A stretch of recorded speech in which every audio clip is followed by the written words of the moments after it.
हे भारत के सारथी तुमको कोटि प्रणाम। मेरी भी अब थाम लो मन की छुट्टी लगा। तुम तो दीनानाथ हो हम हैं दीन अनाथ। साथी अपने हाथ से पकड़ो मेरा हाथ। तन मन धन अर्पण कियो हम तुमको ब्रजराज। जो मन भावे सो करो हाथ तिहारे लाज। मेरी भव बाधा हरो राधा नागरी सोय। जातन की झाई परे श्याम हरिद्र होय। जय जय जय राधा रमन जय जय नवल किशोर। जय गोपी चित चोर प्रभु जय माखन चित चोर।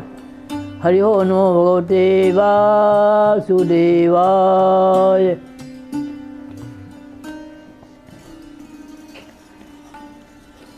श्रीमद् भागवत महापुराण भगवान श्री कृष्ण का विग्रह है। जन्मांतरे भेद पुण्यम तदा भागवतम लभेत। पूर्व जन्म के पुण्य उदय होते हैं तब श्रीमद् भागवत की कथा सुनने का लाभ मिलता है। नारद जी ने कहा है, भाग्योदयेन बहुजन्म समर्जितेन सत्संगमं च लभते पुरुषो यदा वै। अज्ञान हेतु कृतमोहमांधकार नाशं विधाय तदोदयते विवेक। भाग्योदयन पूर्वजन्म समर्जितेन। पूर्वजन्म के सत्कर्म जब इकट्ठा होते हैं तो भाग्योदय होता है। ये भाग्योदय होगा तब सत्संग प्राप्त होगा, तब श्रीमद् भागवत की कथा का लाभ मिलेगा, संतों का संग होगा। जब ऐसी स्थिति होगी तो अज्ञान के कारण काम क्रोध लोभ जो हैं वह नष्ट हो जाएंगे, विवेक उत्पन्न हो जाएगा। विवेक है क्या? विवेक ही मानव को मानव बनाता है। क्या करना चाहिए, क्या नहीं करना चाहिए, क्या लाभ है, क्या हानि है, ये विवेक है। क्या हमारे लिए शुभ है, क्या अशुभ है, ये उत्पन्न हो जाता है। तो कह रहे हैं कि जब भगवान की कृपा होती है तब यह सत्संग प्राप्त होता है। श्री भागवत की महात्म्य में यह कह रहे थे कि सबसे पहले इस कथा का श्रवण ब्रह्मा से नारद जी ने प्राप्त किया। फिर श्रवण की विधि सनक सनंदन संत कुमार सनकादि ऋषियों से उन्होंने प्राप्त किया। यह कथा सूत्री कह रहे थे, शौनक जी सुन रहे थे। नैमिषारण्य की पुण्य स्थली पर यह कथा चल रही थी। शौनक जी ने पूछा, सूत जी महाराज, लोक विग्रह मुक्तस्य नादस्यास्थिरस्य च विधि स्रवे कथम प्रीति संयोग कुत्र तैः सह। सांसारिक प्रपंचों से रहित विचरण करने वाले जो नारद जी महाराज हैं, उन्होंने कैसे सप्ताह विधि का श्रवण किया और कहाँ सनक सनंदन इत्यादि को प्राप्त हुए, मुनीश्वर का दर्शन कहाँ हुआ। तब सूत जी ध्यानस्थ हो गए, भाव विभोर हो गए और बोले कि यह कथा मुझे अपना अनन्य सिद्ध समझ करके मुझसे सुखदेव जी ने बताया था। एक बार विशालापुरी नाम की नगरी है, विशालापुरी में सनक सनातन संत कुमार ये सत्संग करने के लिए आए। वहाँ नारद जी से भेंट हो गई। नारद जी को देखा तो प्रश्न किया कि हे ब्राह्मण, कथम ब्राह्मण दीन मुख कथम चिंतातुरो भवान त्वं गम्यते कुत्र कुतश्चागमनम तव। हे ब्राह्मण, आपके मुख की कांति चली गई है, दैन्य भाव आ गया है, आप चिंता से व्याकुल हैं। आप कहाँ से आ रहे हैं और कहाँ जा रहे हैं, ये बताइए।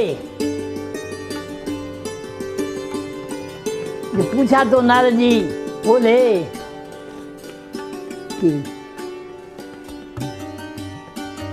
भारतवर्ष को मैंने सबसे अच्छा समझ करके वहाँ घूमने के लिए गया। पुष्कर, काशी, श्रीरंगनाथ आदि स्थानों में घूमता रहा, सारे तीर्थों में घूमता रहा, कहीं मुझे शांति नहीं मिली, संतोष प्राप्त नहीं हुआ।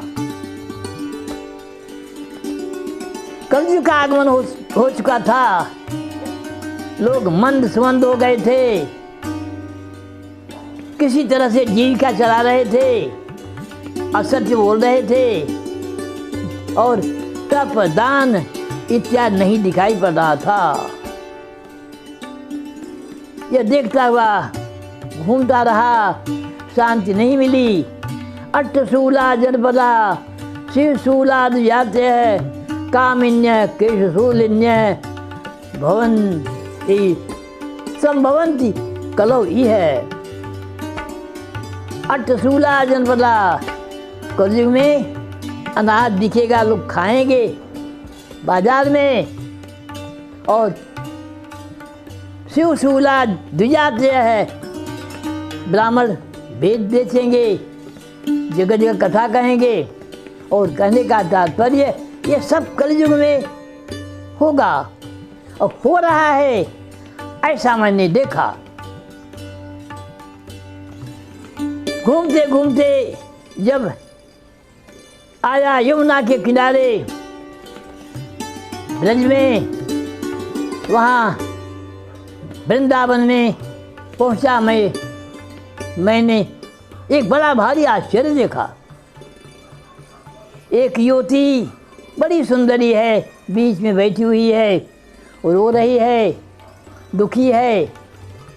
उसके दो वृद्ध सामने पड़े हुए हैं, अचेतावस्था में, उनको संभाल रही है, समझा रही हैं। यह देखा, मुझे कौतुक उत्पन्न हुआ। मैं सामने चला गया तो वह उठ करके मेरे सामने आई, हाथ जोड़ करके बोली, बड़े भाग्य से संत का दर्शन होता है, आप मिल गए हैं, मुझे परम शांति मिलेगी, मेरा दुख दूर होगा। इस तरह से निवेदन किया। तब नारद जी ने पूछा, तुम कौन हो? ये दोनों कौन हैं? और ये पद्मलोचना स्त्रियां कौन हैं? तो उसने कहा कि हे महर्षि, मैं भक्त हूँ। ये दोनों बेटे ज्ञान वैराग्य हैं। स्त्रियां सब जो हैं वह गंगा इत्यादि पवित्र नदियां हैं, जो मेरी सेवा में यहाँ लगी हुई हैं। और आप बड़े भाग्य से प्राप्त हुए हैं महाराज, हमारे कष्ट को दूर करें। अपना मैं परिचय दे रही हूँ। मैं द्रविड़ देश में पैदा हुई, कर्नाटक में बढ़ी, महाराष्ट्र में जब गई तो सम्मान हुआ, गुजरात पहुँचते पहुँचते वृद्ध हो गई, दोनों भी निस्तेज हो गए, वृद्ध हो गए, तीनों की अवस्था हो गई, जर्जर हो गए। इसे वृंदावन के भूमि पर जब आई तो मैं सुंदर तरुणी हो गई, सौंदर्य आ गया, लेकिन ये मेरे बेटे ज्ञान वैराग्य उसी अवस्था में है। इस चिंता को आप दूर करिए।